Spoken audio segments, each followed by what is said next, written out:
అందరికీ నమస్కారం అండి. ఈరోజు ఒక విషయాన్ని మీతో పంచుకోవడం కోసం ఈ వీడియో చేస్తున్నాను.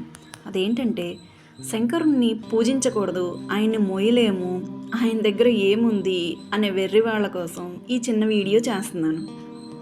తెలిసిన వాళ్ళకి చెప్పొచ్చు, తెలియని వాళ్ళకి చెప్పొచ్చు. కానీ తెలిసి తెలియక మిడిమిడి జ్ఞానంతో ఉండేవాడికి ఆ బ్రహ్మ కూడా చెప్పలేడంట, బాగు చేయలేడంట. ఈ విషయం అందరికీ అర్థమయ్యేలాగా ఒక చిన్న కథలా చెప్తాను, వినండి. ఒకానొకప్పుడు పార్వతీదేవి ఏకాంతంగా మానస సరోవరం దగ్గర కూర్చొని ఉన్నారంట. ఆ టైంలో ఆ పరమేశ్వరుడే ఒక మూర్ఖుడి వేషం వేసుకొని వచ్చి కొన్ని ప్రశ్నలు నిన్ను అడుగుతాను, సమాధానం చెప్పగలవా అని అడిగాడంట. అప్పుడు అమ్మవారు అడగమన్నారంట. చితాభస్మాన్ని ఒంటి నిండా పూసుకుంటాడు, గరళాన్ని ఆహారంగా తీసుకుంటాడు, దిక్కులనే వస్త్రాలుగా ధరించినవాడు అంటే దిగంబరుడు, జటాధారి, జడలు జడలుగా జుట్టును వదిలేసినవాడు, పాములను ఆభరణాలుగా వేసుకున్నవాడు, పశుపతి, చేతిలో చూస్తే కపాలాన్ని భిక్షపాత్రగా పెట్టుకున్నవాడు, భూతాలకు అధిపతి, ఇట్లాంటి వాణ్ణి నువ్వు ఎలా ఇష్టపడి చేసుకున్నావమ్మా అని అడిగాడంట. అప్పుడు ఆ పార్వతీదేవి, ఆ శివుడు బూడిద పూసుకుంటాడని అందరూ అనుకుంటారు, కానీ ఆ మహాదేవుడు పూసుకునే బూడిద, అదే చితాభస్మం, ఆయనకు ఎంతో పరమభక్తుడై మోక్షాన్ని పొందడానికి చివరగా కాశీలో బూడిదయ్యి ఆ బూడిదను శివుడికి ప్రసాదంగా అర్పించుకున్నవాడిదన్న విషయం మీకు తెలీదు. ఆ భస్మాన్ని రుద్రుడికి అలంకారం చేసి చివరకు కైలాసం చేరుకున్నాడు అనేది కూడా మీకు తెలియదు. ఇక గరళకంఠుడు అంటున్నారు. గరళాన్ని సమస్త భూమండలం కోసం ఆయన స్వీకరించి సమస్త ప్రాణులను కాపాడి సృష్టికే తండ్రి అయ్యాడు. అంతకన్నా ఈ భూమండలాన్ని కాపాడేవాడు ఎవరున్నారు చెప్పండి? ఉన్న దేవతలందరిలో ఎవరైనా ముందుకు వచ్చారా? నా భర్తను నేను పంపించాను. ఇక ఆకాశాలనే జడలుగా చేసుకుని వ్యోమకేశుడయ్యాడు. వాసుకీ పాముని ఆభరణంగా చేసుకొని విష సర్పాల నుండి ఈ సమస్త జగాన్ని కాపాడాడు.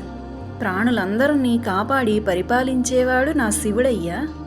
బ్రహ్మ అహంకారాన్ని అణిచి కపాలంలో యావత్ జీవితంలో ఎవడు ఎంత సంపాదించినా చివరికి మోక్షాన్ని భిక్షగా అడుక్కోవాల్సిందే, అడగాల్సిందే అని నేర్పించేవాడే నా శివుడు. ఇక భూతేశః అంటే పంచభూతాలని అర్థం. పంచభూతాలలో ఉన్న అన్ని ప్రాణులను రక్షించేవాడని అర్థం.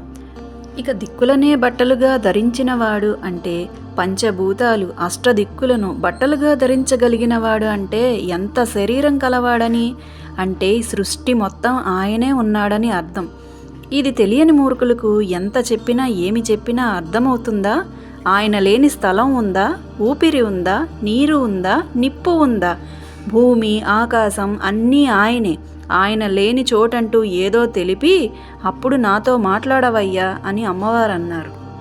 ఎంతటి పండితుడైనా, పామరుడైనా, మూర్ఖుడైనా, సన్యాసి అయినా, సంసారి అయినా, ఎవరైనా, భాష ఏదైనా, మతం ఏదైనా చివరికి శివుని నివాసమైన ఆ శ్మశానానికి చేరవలసిందే అని ఆ భూతములన్నిటికీ భూతనాథుడైనాడు. నమ్మినా నమ్మకపోయినా ఈ సృష్టి స్థితి మొత్తం ఆ శివుని సంతానమే.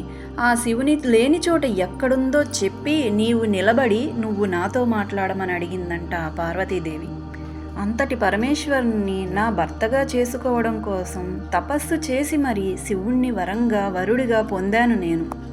అందుకే నాకు పార్వతి అనే పేరు కన్నా ఆ పరమేశ్వరుడి భార్యగా భవానీగా ఉండడమే నాకిష్టం. అంతటి శివుణ్ణి నువ్వు ఎన్ని మాటలు మాట్లాడుతున్నావు అని చెప్పి కోపం తెచ్చుకున్నారంట. ఇంతలో చిదానంద స్వరూపుడైన ఆ స్వామి సాక్షాత్కరించి మామూలు స్వరూపానికి వచ్చి పార్వతీమాతను సంతోషింపచేశారంట. ఆ తల్లిని శాంతింపచేశారంట. ఇప్పుడు అర్థమైందా అండి? పరమేశ్వరుడు లేని చోటు ఎక్కడుంది? ఏ స్థానమైనా సరే, ఏ దేవుడైనా సరే, శివమే లయం, లయమే శివం. ఇప్పుడు చెప్పండి, మనం వేరు దేవతలను పూజిస్తున్నామని అనుకుంటాం, కానీ సృష్టిలో ఆ శివుణ్ణి తప్ప మరెవరిని మనం పూజించట్లేదు. పేర్లు మాత్రమే వేరు. ఆ పరమేశ్వరుని సర్వదా ఎప్పుడు మనం పూజిస్తూనే ఉంటున్నాము. నాకు చెప్పినట్టే మీకు కూడా ఎవరైనా శివుణ్ణి పూజించకూడదు అనే మూర్ఖులు ఎదురైనప్పుడు తప్పకుండా ఈ వీడియో చూపించండి. కొంత కాకపోతే కొంతైనా మార్పు వస్తుందేమో. ఈ వీడియో నచ్చినట్టయితే లైక్ చేయండి friends. Me friends and family మెంబర్స్కి కూడా షేర్ చేయండి. తప్పకుండా నా ఛానల్ని మటుకు సబ్స్క్రైబ్ చేసుకోండి. మీ సపోర్టు వల్ల నేను చాలా ముందుకు వెళ్ళగలుగుతాను. దయచేసి అందరూ లైక్ చేయండి. Thank you for watching.